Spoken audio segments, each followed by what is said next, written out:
Layas, kayo ng anak mo ang kahihiyan ng pamilyang ito. Yan mismo ang mga salitang isinampal sa mukha ko. Hindi pa bulong, hindi sa isang sulok. Isinigaw ito ng sarili kong ama, si Ricardo, sa harap ng buong pamilya namin, sa gitna mismo ng hapagkainan ng Noche Buena. Ang mga pinsan ko, mga pamangkin, mga tiyo at tiya, lahat sila nakatingin. Lahat sila tahimik. Nakita ko ang pagtaas ng kanyang kamay, nanginginig sa galit, habang nakaturo sa amin ang aking 5 taong gulang na anak na si Maya. Namumula ang kanyang mukha, hindi lang dahil sa mamahaling whiskey na hawak niya, kundi dahil sa matinding galit. Ang galit na matagal na niyang itinatago sa tuwing nakikita niya ako. Sa tabi niya, ang aking ina, si Elena, walang imik, nakayuko lang siya. Inaayos ang pagkakalagay ng kubyerto sa tabi ng kanyang plato na para bang mas importante pa ang imported na lace ng tablecloth kaysa sa dignidad ng sarili niyang anak at apo. Sa kabilang dulo ng mesa, ang mga kapatid ko, si Miguel, ang panganay na perpekto, at si Cristina, ang paboritong prinsesa, nakaiwas ng tingin. Pero sa gilid ng kanilang mga mata, nakita ko ito. Isang munting kislap ng tagumpay, para bang matagal na nilang hinihintay ang eksenang ito, ang sandaling tuluyan na akong itatakwil. Para sa kanila, ako ang mantsa sa malinis at perpekto nilang pangalan. Ang buong eksena ay parang isang teleserye. Sila ang mga kontrabidang nagdiriwang, feeling panalo dahil sa wakas, naalis na ang sagabal sa kanilang perpektong family picture, ang single mother, ang disgrasya. Pero imbes na umiyak, imbes na magmakaawa, ngumiti lang ako. Isang maliit, halos hindi mahahalata, na ngiti. Yung ngiti na may kahulugan. Yung ngiti na nagsasabing, hindi nyo alam ang ginawa nyo. Dahan-dahan kong kinuha ang kamay ng anak ko, na humihikbi na sa tabi ko.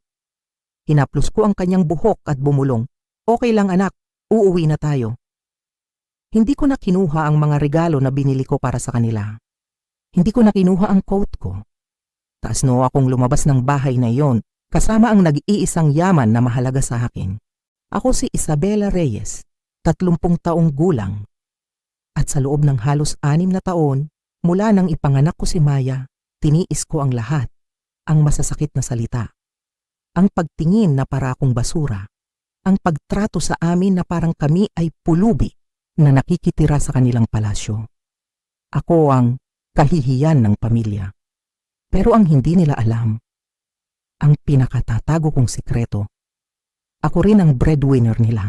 Ako, ang single mother na minamaliit nila, ang bumuhay sa kanila sa loob ng 3 taon. Ang bahay na iyon sa Alabang, ang bahay na ipinagmamalaki nila sa kanilang mga kaibigan. Ako ang nagbabayad ng mortgage niyan buwan-buwan sa pamamagitan ng isang kumpanyang hindi nila alam na paghahari ko. Ang successful na negosyo ng kapatid kong si Miguel. Ang mga angel investors niya, ako yon. Ang mamahaling international school na pinapasukan ng mga anak ni Cristina.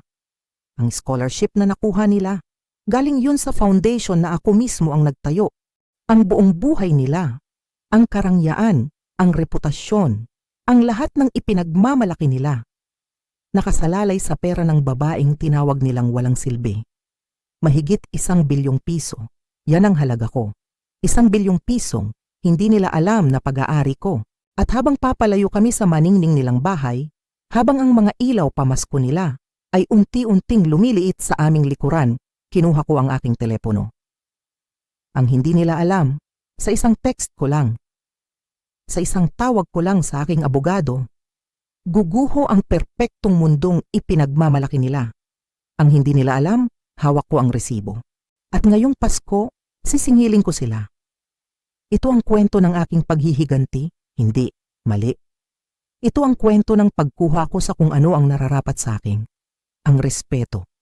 Kung naranasan mo nang maramdamang para kang dayuhan sa sarili mong tahanan, kung naranasan mo nang husgahan ng mga taong dapat sana ay nagmamahal sa'yo, paki-like at share mo ang video na ito at mag-comment ka na rin sa baba. Saan ka nanonood?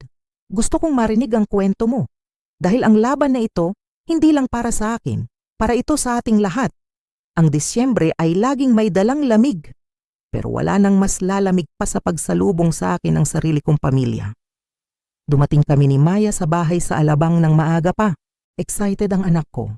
Sa loob ng ilang linggo, wala siyang bukang bibig kundi ang leche flan ng kanyang lola Elena at ang mga pinsan niyang sina Aiden at Zoe. Ako naman, nagdala ako ng isang case ng paboritong whiskey ng aking ama na ang halaga ay mas malaki pa sa inaakala nilang sinasahod ko sa loob ng isang buwan. May dala rin akong mga regalo para sa kanilang lahat. Isang katibayan. Isang desperadong pagtatangka na kahit papaano ako ay bahagi pa rin nila. Pero sa pagbukas pa lang ng pinto, alam ko nang wala ring saysay ang lahat. Ang kapatid kong si Christina ang nagbukas. Tiningnan niya ako mula ulo hanggang paa na may bahagyang pagtaas ng kilay. Ang aga niyo yata, sabi niya, na hindi man lang sinubukang itago ang pagkainis sa kanyang boses. Walang yakap, walang maligayang Pasko. Pagkatapos ay bumaling siya kay Maya na may peking ngiti at sinabing, "Hi Maya, nasa playroom ang mga pinsan mo. Huwag mong dudumihan ang damit mo, ha?" Naramdaman ko ang paghigpit ng kapit ni Maya sa binti ko. Sa loob ang aking ama at bayaw ay nanonood ng basketball kasama ang mga anak ni Christina. Si Maya, hindi man lang inanyayahan. Ang kapatid kong si Miguel, dumaan lang na may hawak na baso ng alak at binati ako ng, "Oh, nandyan ka pala, bunso," sabay tapik sa balikat na parang obligasyon lang. Bawat kilos, bawat salita ay parang maliliit na karayom na tumutusok sa puso ko, paulit-ulit. Para akong isang bisitang hindi inaasahan sa sarili kong pamamahay. Ang pakiramdam na iyon ang simula ng pinakamahabang gabi ng buhay ko. Sakto 10:00 ng gabi, pinatunog ni Mama ang maliit na kampanilyang pilak. Hudyat na para sa Noche Buena. Hinawakan ko ng mahigpit ang kamay ni Maya habang papunta kami sa ingrandeng hapagkainan. At doon malinaw na ang lahat. Sa magkabilang dulo ng mesa, nakaupo ang aking ama at ina, ang hari at reyna. Sa gitna, ang mga paborito nilang anak, sina Miguel at Christina, kasama ang kani-kanilang pamilya. At kami ni Maya, inilagay kami sa pinakadulo malapit kay Mama pero pinakamalayo kay Papa para kaming may nakakahawang sakit. Sinimulan ng aking ama ang taunang ritual ng pag-toast. Isa-isa niyang pinuri ang lahat. Si Miguel para sa bagong kontrata ng kanyang kumpanya. Si Christina para sa matagumpay na charity gala na inorganisa niya. Maging ang mga pamangkin ko, pinuri dahil sa kanilang mga medalya sa eskwela. Pagdating sa amin, isang mahabang katahimikan. Napansin ito ni Maya. "How about us, Mommy?" tanong niya, sa inosenteng boses na umalingaw-ngaw sa buong silid. Napilitan ng aking ama na magsalita. Sabi niya, "Sige, bigyan natin ng pugay ang pagtitiyaga ni Isabella sa kanyang trabaho." Pagtitiyaga.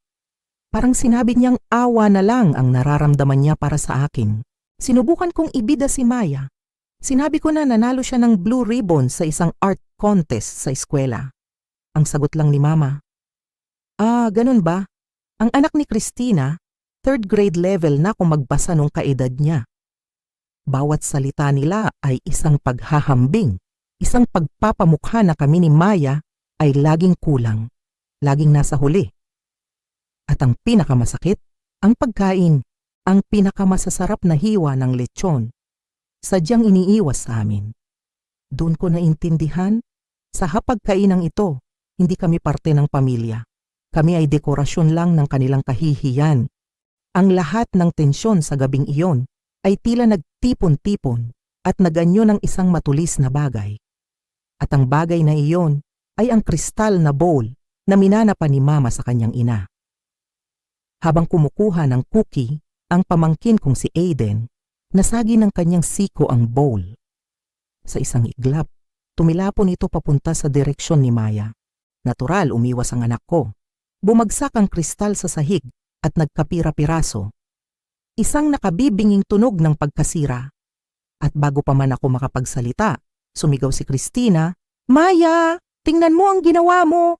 Ang sisi, agad-agad. Walang tanong-tanong.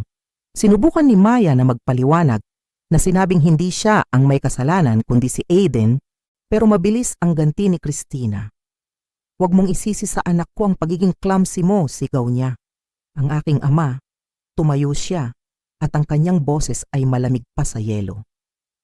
"Iyan ang kristal ng lola mo, Isabela," sabi niya, nakaturo sa mga bubog. "Ito ang dahilan kung bakit hindi tayo pwedeng magkaroon ng magagandang bagay kapag nandyan ang anak mo." Nakita ko ang takot sa mga mata ni Maya. Nakita ko ang luhang namumuo at sa sandaling iyon may nabasag din sa loob ko. Hindi lang ang kristal, kundi ang huling hibla ng pag-asang hawak ko na balang araw matatanggap nila kami. Ang kawalang katarungang iyon, ang bilis nilang husgahan at parusahan ng isang inosenteng bata, iyon na ang huli. Iyon na ang nagtulak sa akin sa bingit. Alam kong wala nang atrasan pa. Ang baso, o sa kasong ito, ang kristal ay nabasag na. At hindi na ito kailanman mabubuo pa. Ang galit ng aking ama ay parang isang bulkan na sumabog. Ang nabasag na kristal ang naging mitya. "Wala kang disiplina," sigaw niya. Ang laway ay tumatalsik mula sa kanyang bibig. Ganyan ang nangyayari kapag ang bata ay lumaki sa sirang tahanan. Doon na ako sumagot. Sinubukan kong maging kalmado, sinabi kong, "Dad, aksidente lang po iyon at hindi kasalanan ni Maya." Pero hindi siya nakinig. Ang galit niya ay bumaling sa akin. Tinawag niya akong isang pagkakamali, isang babaeng sinira ang sariling buhay, isang ina na walang kwenta. Bawat salita ay parang latigo na humahagupit sa akin. Pero hindi ako umiyak. Sa loob-loob ko, isang kakaibang kapayapaan ang nagsimulang bumalot sa akin. Para bang sa wakas, natapos na ang pagpapanggap. Ito na sila. Ito ang tunay na tingin nila sa akin. Nang sabihin kong aalis na kami, lalo siyang nagalit. At doon lumabas ang mga salitang hinding-hindi ko malilimutan. "Layas," sigaw niya, sabay hampas sa mesa. "Umalis ka dito, ikaw at ang bastos mong anak. Isa kang kahihiyan sa pamilya." Kahihiyan. Paulit-ulit na umalingaw-ngaw ang salitang iyon sa isip ko. Tumingin ako sa paligid. Ang aking ina, nakayuko. Ang aking mga kapatid, tahimik. Walang ni isa sa kanila ang nagsalita para ipagtanggol kami. Walang ni isa. Sa sandaling iyon, namatay na ang dating Isabela. Tumayo ako, hinawakan ko ang umiiyak kong anak, at sinabi ko sa kanila, "Salamat. Salamat at ginawa ninyong malinaw ang lahat." At habang naglalakad kami palabas sa malamig na gabi ng Disyembre, alam kong hindi kami ang nawalan. Sila. Ang unang ginawa ko pagkalabas ng bahay na yon ay hindi umuwi sa maliit naming tahanan. Nag-check-in kami sa isang 5-star hotel sa Makati. Kailangan ni Maya ng ginhawa. Kailangan kong iparamdam sa kanya na ligtas siya, na espesyal siya. Nag-order kami ng sarili naming Noche Buena sa room service, fried chicken, spaghetti, at isang malaking ice cream sundae. Habang nanonood kami ng cartoons at nakasuot ng malalambot na bathrobe, nakita kong unti-unting bumalik ang ngiti sa mukha ng anak ko. Iyon lang ang mahalaga. Nang makatulog na siya, pagod sa lahat ng emosyon, doon na ako kumilos.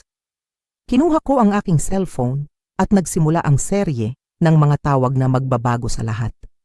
Ang una kong tinawagan ay si Diane, ang aking executive assistant. Inutusan ko siyang ihanda ang bahay namin sa Cebu, asikasuhin ang paglipat ni Maya ng eskwela, at i-book kami ng private flight kinabukasan. Ang pangalawang tawag, iyon ang pinakamahalaga. Tinawagan ko si Michael, ang aking financial advisor at abogado. "Michael," sabi ko, ang boses ko ay kalmado at desidido. "It's time. Putulin mo na lahat. Ang mortgage ng bahay sa Alabang, ang funding para sa kumpanya ni Miguel, ang scholarship ng mga anak ni Christina, lahat, effective immediately."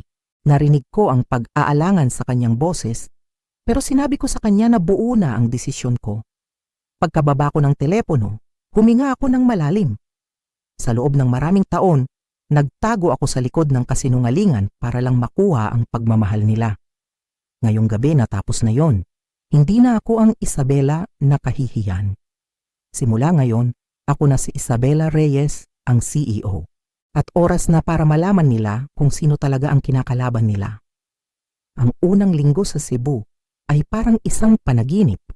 Ang sikat ng araw, ang tunog ng alon, unti-unti nitong hinilom ang mga sugat na dala ng Pasko. Nagsimulang mag-adjust si Maya sa bago niyang buhay. At ako? Naghihintay lang ako. At hindi naman ako nabigo. Ang unang tawag ay mula kay Miguel. Ang boses niya, na dati puno ng yabang, ngayon ay nag-uumapaw sa panik. Isa, may problema, sabi niya. Lahat ng investors ko, sabay-sabay na nagpo-pull out. Anong nangyayari? Kalmado lang akong sumagot. Ganun ba kuya? Nakakalungkot naman. Sigurado akong may contingency plan ka. Ang sunod na tawag mula kay Christina. Galit. Isabella, anong ginawa mo? Biglang binawi ang scholarship ni na Aiden at Zoe. Kasalanan mo to. Ang sagot ko. Talaga? Kawawa naman sila. Sana maayos niyo yan ni Paulo. At pagkatapos ng ilang araw, ang tawag mula sa aking ina, umiiyak. Anak, maririmata na ang bahay na kinalakihan mo. Wala ka bang pakialam? Dito hindi ko na napigilan ang sarili ko. May pakialam ako, ma. May pakialam ako sa kung paano nyo tinrato ang apo nyo. Isang mahabang katahimikan. Bawat tawag nila ay musika sa aking pandinig. Hindi dahil sa paghihiganti, kundi dahil ito ang tunog ng katotohanan. Ang tunog ng mga taong nasanay na may laging sumasalo sa kanila, na ngayon ay kailangan ng harapin ang bunga ng kanilang mga ginawa. Ito ang tunog ng karma, at nagsisimula pa lang ito. Isang linggo matapos ang Noche Buena, natanggap ko ang tawag na pinakahihintay ko mula sa aking ama. Ang boses niya, basag. Wala na ang dating awtoridad. Wala na ang pagiging hari. Ang naririnig ko na lang ay isang matandang lalaking natatakot at nalilito. Inisa-isa niya ang lahat. Ang bangko, ang negosyo ni Miguel, ang eskwela ng mga anak ni Christina. Sabi niya, para bang may isang taong sinisira ang pamilya natin. Hindi ko na napigilan ng isang maliit na tawa. Dad, sabi ko, habang pinapanood ko si Maya na naglalaro sa buhangin. Naisip mo ba kung saan talaga nanggagaling ang pera ninyo sa loob ng maraming taon? Nagalit siya, pero mahina na ang kanyang boses. Anong ibig mong sabihin? Dito ko na inilabas ang lahat. Ang bahay nyo, Dad. Ako ang nagbabayad niyan. Ang mga investors ni Kuya Miguel, pera ko yon. Ang scholarship ng mga pamangkin ko, galing sa foundation ko. Ako ang may-ari ng Stratosoft. Ako ang bumili sa kumpanyang pinagtatrabahuhan ko noon sa halagang mahigit 1 bilyong piso. Ako lahat yun, Dad. Narinig ko ang kanyang mabigat na paghinga sa kabilang linya. Paulit-ulit niyang sinasabing, hindi posible. Pero alam naming pareho na totoo ang lahat. Nang tanungin niya kung bakit ko ito ginawa, sinabi ko ang simpleng katotohanan. Dahil gusto kong matanggap niyo kami ni Maya bilang kami, hindi dahil sa pera ko. Nagmakaawa siya na ibalik ko ang lahat, pero matatag ako. Ang pagmamahal ay hindi nabibili, Dad, at ang respeto, kailangan itong paghirapan. Ibinaba ko ang telepono na alam kong isang bagong kabanata na ang nagsimula. Ang katotohanan ay lumabas na. At ngayon, kailangan na nilang mamuhay kasama nito. Ang pagbangon mula sa pagkawasak ay hindi madali, lalo na para sa pamilyang nasanay sa karangyaan. Pero unti-unti, nagsimula silang magbago. Ang aking ina ang unang nagpakumbaba. Isang araw tumawag siya, hindi para humingi ng pera, kundi para sabihing nami-miss niya si Maya. Pumunta siya sa Cebu. Sa unang pagkakataon, kinausap niya ako hindi bilang isang ina na nanghuhusga, kundi bilang isang babaeng nagsisisi. Umiyak siya at umamin na naging masama siyang ina sa akin. Hindi nito binura ang lahat ng sakit, pero iyon ay isang simula. Si Miguel naman, tumawag para humingi ng payo sa negosyo. Inamin niya na palagi lang siyang nagpapa-impress kay Papa at hindi niya alam kung paano magsimula sa sarili niya. Tinulungan ko siyang kumonekta sa mga tamang tao, pero hindi ko siya binigyan ng pera. Kailangan niyang matutong tumayo sa sarili niyang mga paa. Si Christina ang pinakamatagal magbago, pero kalaunan ay nag-text din siya. Nangangamusta kung pwedeng mag-video call ang mga anak niya kay Maya. Ang pinakamalaking pagbabago ay dumating sa aking ama. Noong Abril, dumanas siya ng isang minor heart attack, isang babala. Lumipad ako pabalik ng Maynila. Sa ospital, habang nakahiga siya at mukhang mahina, doon kami unang nagkausap ng totoo. Inamin niya na sa bingit ng kamatayan, na-realize niya na walang halaga ang pera o reputasyon. Ang mahalaga lang daw ay pamilya. Hindi ito isang perpektong paghingi ng tawad, pero para sa isang taong tulad niya, iyon ay isang malaking hakbang. Ang pagsasaayos ay mabagal. Masakit, pero totoo. Ito ang proseso ng pagbuo muli ng isang pamilya, hindi base sa pera, kundi sa isang bagay na mas matibay, ang pagpapatawad. 6 na buwan. 6 na buwan na ang nakalipas mula noong gabing iyon, ang gabing nagbago sa lahat. Dito sa Cebu, ang init ng araw ay tila yakap na bumabalot sa amin ni Maya. Ang hangin mula sa dagat, malinis at sariwa. Malayo sa mapanghusgang lamig ng Maynila. Malayo sa bahay na minsan kong tinawag na tahanan. Habang nakaupo ako sa aming terrace, pinapanood ko si Maya na nakikipaglaro sa buhanginan kasama ang mga anak ng aming kapitbahay, ang mga Ramirez, ang tawa niya. Malakas, malaya at walang bahid ng takot. Ang dating batang laging nag-aalangan na laging sumusulyap sa akin para humingi ng approval ay napalitan na ng isang masigla at kumpiyansang bata na alam ang kanyang gusto. Ang pagbabagong iyon ang pinakamalaking tagumpay ko. Mas malaki pa sa 1 bilyong piso sa bangko, ang paghilom syempre ay hindi nangyari sa isang iglap. Noong mga unang linggo namin dito, madalas managinip si Maya. Mga panaginip kung saan sinisigawan daw siya na hindi siya sapat. Tinulungan kami ng isang child psychologist, isang mabait na doktora na nagturo sa amin kung paano harapin ang trauma.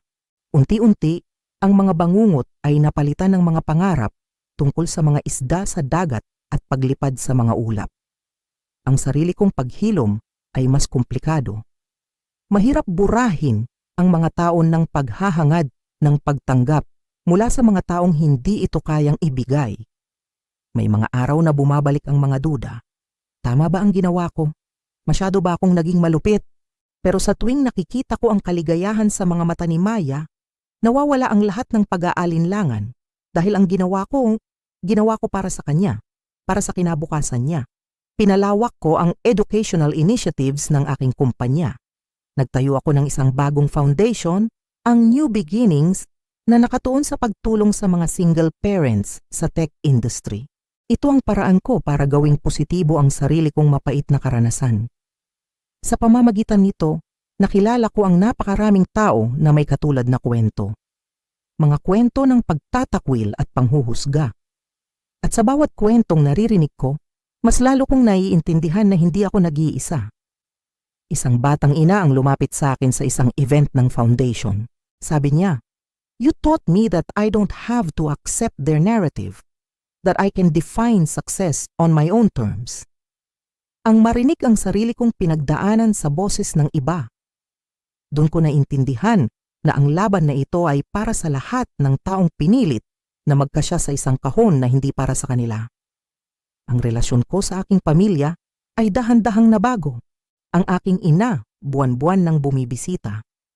Sa huli niyang pagbisita, naglakas loob siyang maglakad sa dalampasigan nang nakayapak kasama si Maya. Isang bagay na hindi kailanmang gagawin ng dating Elena Reyes na kilala ko. Inamin niya sa akin na sa sobrang pag-aalala niya sa sasabihin ng ibang tao, hindi niya natanong ang sarili niya kung ano ba talaga ang gusto niya. Si Miguel, na itayo niyang muli ang kanyang negosyo. Mas maliit, pero mas matatag. Madalas kaming magkausap ngayon, hindi bilang magkaribal, kundi bilang magkatuwang. Tinutulungan niya ako sa ilang aspeto ng foundation at ako naman ay nagbibigay ng payo sa kanya. Sa unang pagkakataon, naramdaman kong may kapatid akong lalaki. Si Christina ang nanatiling pinakamalayo, pero kahit siya ay unti-unti nang lumalambot. Inamin niya na kahit napilitang lumipat ng public school ang kanyang mga anak, mas naging mabuti pa pala ito para sa kanila. Nakatuklas daw ng talento sa science ang anak niyang si Aiden at si Zoe naman ay nagkaroon ng mas maraming kaibigan mula sa iba't ibang antas ng buhay. Sana nag-warning ka man lang, sabi pa rin niya sa isang tawag. Pero siguro, kahit sinabi mo hindi rin kami makikinig. At ang aking ama, si Ricardo Reyes. ang hari na bumagsak mula sa kanyang trono. Matapos ang kanyang atake sa puso, nagbago ang kanyang pananaw. Siya at ang aking ina ay nagpaplanong bumisita rito sa Cebu sa unang pagkakataon. Kinausap ko si Maya ng masinsinan. Ipinaliwanag ko na si lolo niya ay sinusubukang maging mas mabait at bibigyan namin siya ng pagkakataon. Ang sagot ng anak ko, "People can change if they want to. Badly enough, di ba mommy? Baka gusto na ni lolo magbago." Iyon siguro ang pinakamahalagang aral na natutunan ko sa lahat ng ito, na ang pagpapatawad ay hindi nangangahulugang pagiging mahina, na ang pagtatakda ng boundaries ay hindi parusa, kundi proteksyon sa sarili. "Ma," tawag ni Maya mula sa dalampasigan. "Happy ka ba na lumipat tayo dito?" Lumapit ako sa kanya. Ang araw ay papalubog na, nag-iiwan ng kulay kahel at rosas sa kalangitan. Tiningnan ko ang mukha ng aking anak, puno ng tiwala at pagmamahal, at naramdaman ko ang isang matinding pasasalamat para sa lahat ng sakit na nagdala sa amin sa payapang lugar na ito. "Sobra," sagot ko. "Ikaw ba?" Tumango siya ng buong sigasig. "Gusto ko po na ako lang, yung totoong ako. At gusto ko na ikaw din, yung totoong ikaw." Hinawakan ko ang kanyang kamay. Iyan ang pinakamahalagang bagay na natutunan ko, anak. Na ang pagiging totoo sa sarili mo ay mas mahalaga kaysa sa pagsunod sa gusto ng iba, kahit pa pamilya mo sila. "Kahit pamilya?" tanong niya, na may dunong na minsan lang makikita sa isang bata. "Lalo na kung pamilya," sabi ko. "Dahil ang tunay na pamilya, mamahalin ka sa kung sino ka talaga, hindi sa kung sino ang gusto nilang maging ka." Nang gabing iyon, habang naghahanda na si Maya para matulog, nag-vibrate ang cellphone ko. Isang text message galing sa aking ama. "Looking forward to seeing you and Emma next week. Been practicing my sandcastle building skills." Walang paghuhusga, walang pag-uutos. Isang simpleng mensahe na kumakatawan sa isang pagbabagong hindi ko inakalang posible. Hindi perpekto, hindi pa tapos, pero isang tunay na pagsisikap na kumonekta sa bagong paraan. Hindi na ako nag-reply. Ibinaba ko ang aking telepono at lumapit sa aking anak. Ang kalayaan pala, hindi nakikita sa dami ng pera.